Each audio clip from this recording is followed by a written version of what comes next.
ప్రియమైన 10వ తరగతి విద్యార్థులకు మీరమ్మ హిందీ విద్యాలయంకు సాదర స్వాగతం. ఈ రోజు పాఠ్యాంశంలో భాగంగా జల్ హీ జీవన్ హై పాఠ్యాంశం నుంచి अर्धग्राह्यता प्रतिक्रिया నేర్చుకుందాం. अर्धग्राह्यता प्रतिक्रिया, इसमें देखिए आ में क्या है, प्रश्नों के उत्तर दीजिए. पहला प्रश्न है हमारे जीवन में जल का क्या महत्व है, और दूसरा धरती पर हर हिस्से में जल है किंतु स्वच्छ जल की मात्रा बहुत कम है, ऐसी स्थिति में जल का सदुपयोग कैसे करेंगे.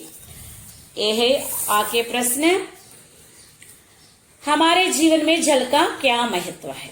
మన జీవితంలో మరి నీటి యొక్క స్థానం ఏంటి, నీటికి ఎంత గొప్ప స్థానాన్ని మనం ఇస్తున్నాం. यह प्रश्न जल ही जीवन है कहानी पाठ से दिया गया है, इसके लेकर श्री प्रकाश है. మనకు తెలిసిన విషయం రాసిన ప్రశ్న చూడగానే ఈ విషయం ఎప్పుడు మర్చిపోకూడదు. ఏ యొక్క లెసన్ కి కూడా మనం మర్చిపోకూడదు. ఖచ్చితంగా ప్రశ్న చూసిన వెంటనే మనం దాన్ని ఐడెంటిఫై చేయాలి. ఏ లెసన్ నుంచి వచ్చిందో రాయాలి. అలాగే లేఖకైతే లేఖ, కవి అయితే కవి ఖచ్చితంగా రాయాల్సి ఉంటుంది. जल ही जीवन है पाठ श्री प्रकाश लेकर. जल हमारे जीवन का एक प्रमुख आधार है. మరి నీరు మన జీవితంలో చాలా ప్రముఖమైన, జీవనానికి చాలా ప్రముఖమైనటువంటి ప్రాముఖ్యమైనటువంటి ఆధారం. जागने से लेकर सोने तक सब कार्य पानी से जुड़े रहते हैं. మరి మనం నిద్ర లేచింది మొదలు మరలా పడుకునే వరకు కూడా అన్ని పనులు ఏవే పనులు అయితే చేస్తామో ప్రతి పనిలో కూడా నీటితోనే ముడిపడి ఉంటుంది. అతః హమే ఇస్కా అచ్చా సదుపయోగ కర్నా చాహే. కాబట్టి మనం ఏం చేయాలి, నీటిని సద్వినియోగం చాలా మంచిగా సద్వినియోగం చేసుకోవాలి. బినా జల్కే హమ్ జీవిత నహి రహ సక్తే. అసలు నీరు లేకుండా మనం బ్రతకలేం. జల్ నహితో హమే కల్ నహి. ఒకవేళ ఈ రోజు నీరు అనేది లేకపోతే రేపు అనేది మనకి ఉండదు. धरती पर हर हिस्से में जल है किंतु स्वच्छ जल की मात्रा बहुत कम है, ऐसी स्थिति में जल का सदुपयोग कैसे करेंगे. భూమి మీద చూస్తే ప్రతి చోట ఏదో విధంగా మనకి నీరు లభిస్తూనే ఉంటుంది కదా. అలాంటి స్థితిలో నీటిని ఏ విధంగా మనం సద్వినియోగం చేసుకోవాలి.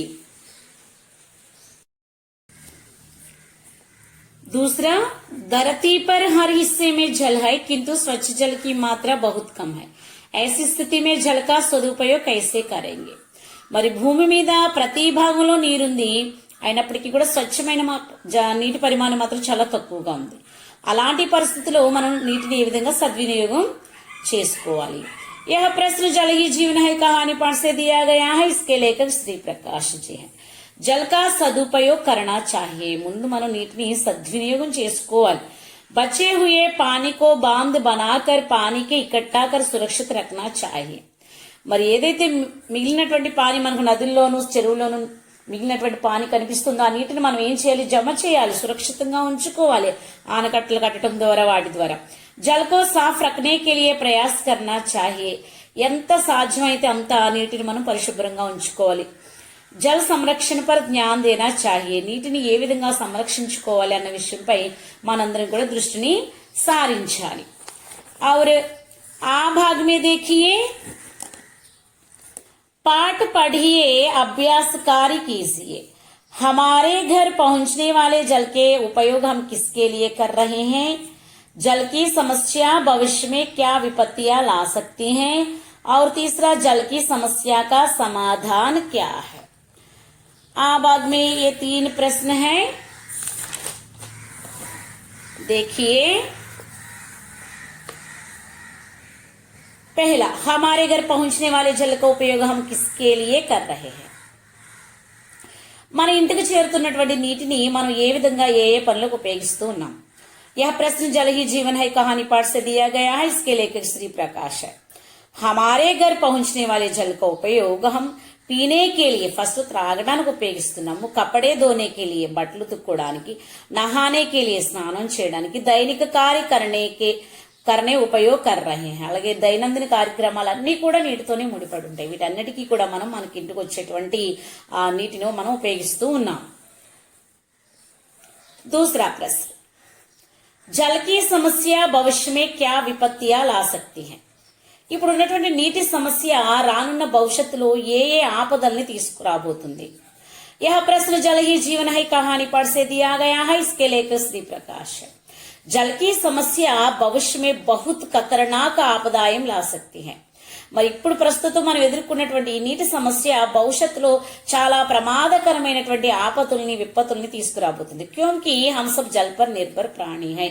ఎందుకంటే భూమి మీద ఉన్న చీమ నుంచి ఆఫ్రికన్ ఏనుగు వరకు కూడా ఏం చెప్పుకున్నాం, నీటి మీద ఆధారపడి బ్రతికే జీవులే. కాబట్టి మనం అందరం కూడా నీటి మీద ఆధారపడి బ్రతుకుతున్నటువంటి ప్రాణులం. కాబట్టి అందరికీ నీరు అవసరమే. కాబట్టి ఎలా ఉంటుందో చూడండి, విపత్తి ఆపదలు ఎలా వస్తాయి.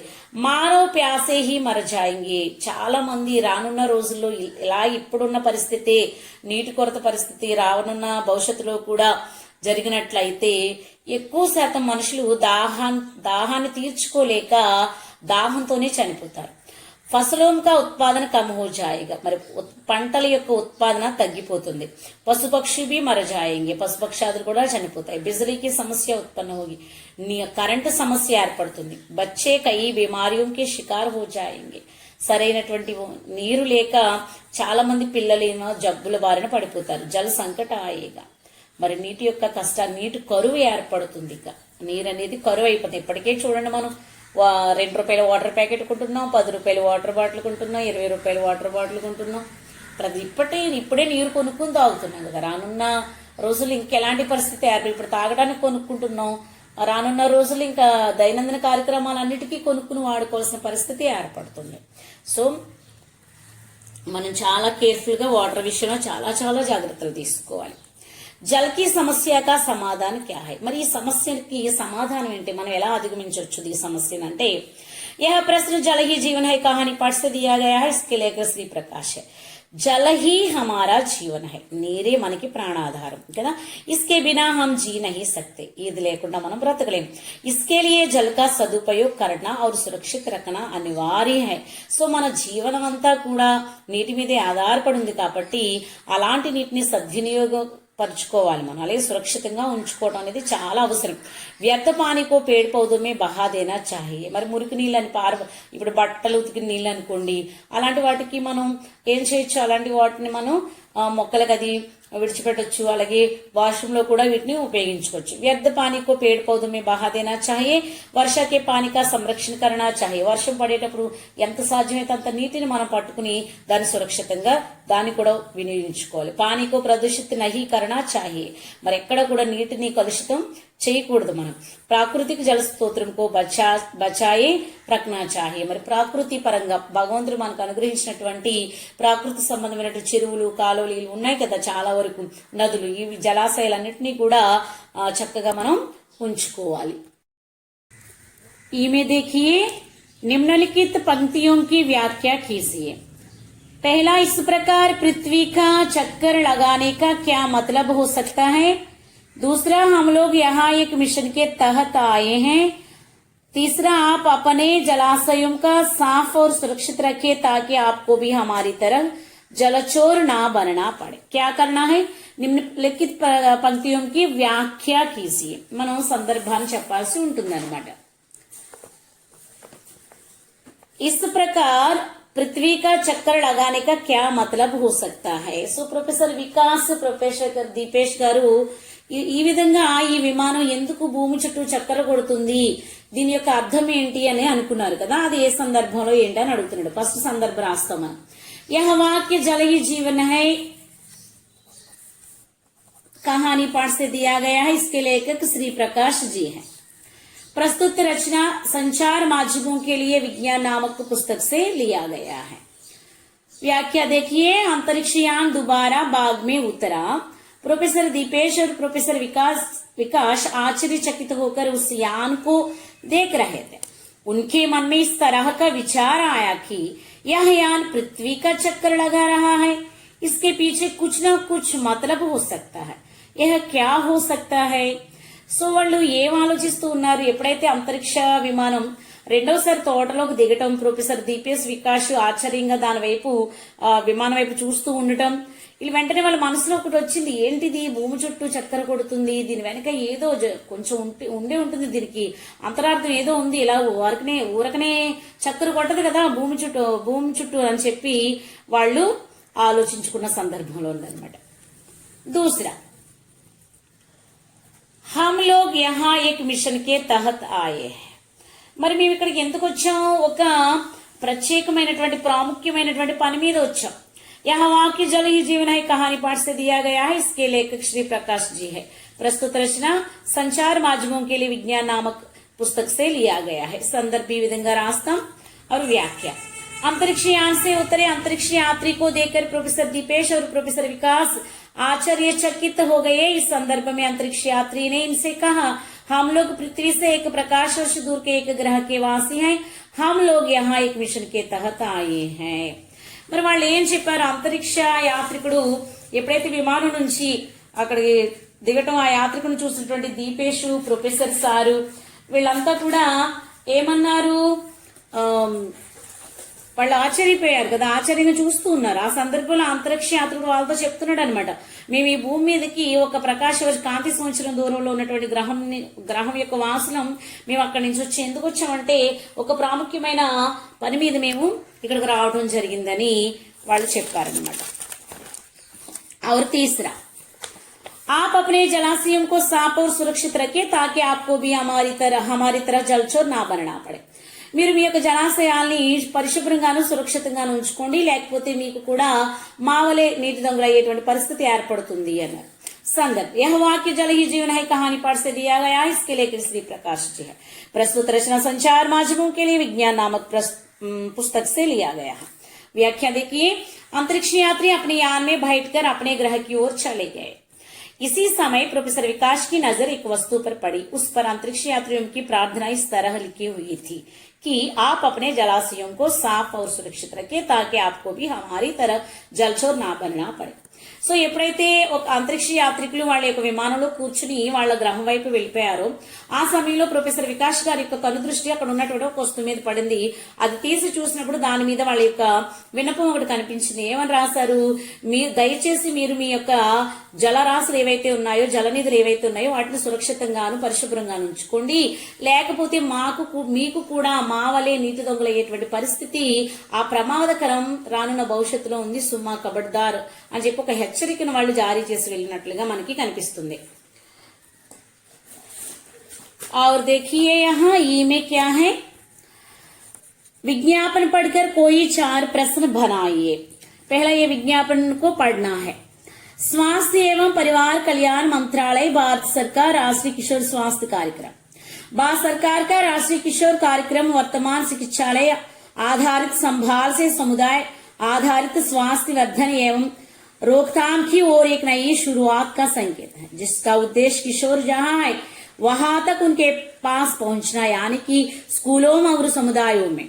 यह कार्यक्रम चाहे प्राथमिकता वाले क्षेत्रों में क्रियाशीलता पर लक्षित है. प्रजनन एवं यौन स्वास्थ्य, न्यूट्रिशन, मानसिक स्वास्थ्य, घरेलू एवं लिंग आधारित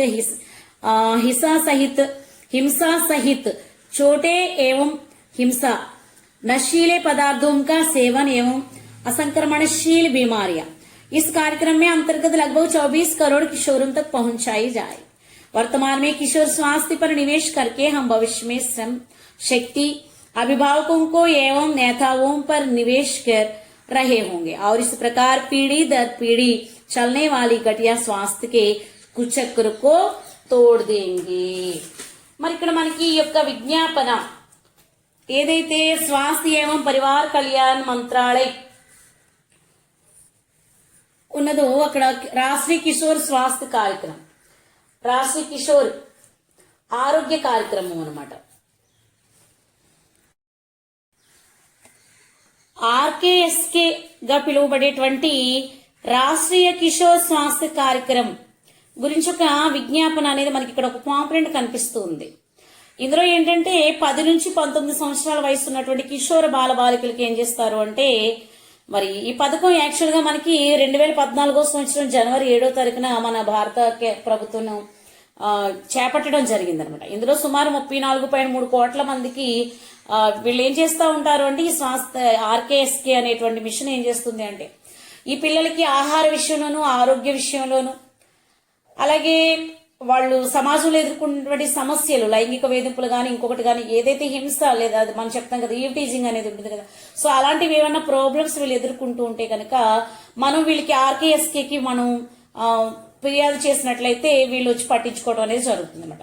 సో ఇలాంటి కార్యక్రమం ఒక అద్భుతమైనటువంటి కార్యక్రమం. కిషోర బాలబాలికలందరికీ కూడా, ఎక్కువగా బాలికలకనే చెప్పాలి, వాళ్ళకి చెందినటువంటి ప్రోగ్రామ్ అన్నమాట. ఇది చాలా ఉన్నతమైనటువంటి ప్రోగ్రామ్, జాతీయ స్థాయిలో చాలా చక్కగా జరుగుతున్నటువంటి ప్రోగ్రామ్.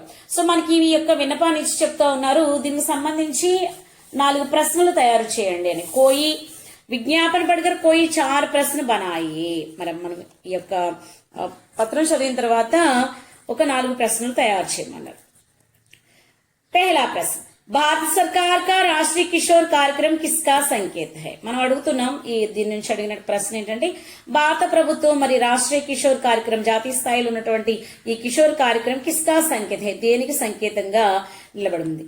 दूसरा प्रश्न है, राष्ट्रीय किशोर स्वास्थ्य कार्यक्रम का उद्देश्य क्या है. మరి ఈ ప్రోగ్రామ్ యొక్క ఉద్దేశం ఏంటి.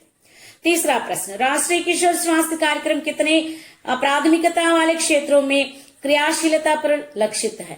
మరి దీంట్లో భాగంగా ఏ ఏ కార్యక్రమాలు వీళ్ళు చేపట్టబోతూ ఉన్నారు. राष्ट्रीय किशोर स्वास्थ्य कार्यक्रम के अंतर्गत लगभग कितने करोड़ किशोरों तक पहुंच की जाएगी. మరి యొక్క స్వాస్థ్య కార్యక్రమం సుమారుగా ఎన్ని కోట్ల మంది వరకు ఇది చేరుకోగలుగుతుంది.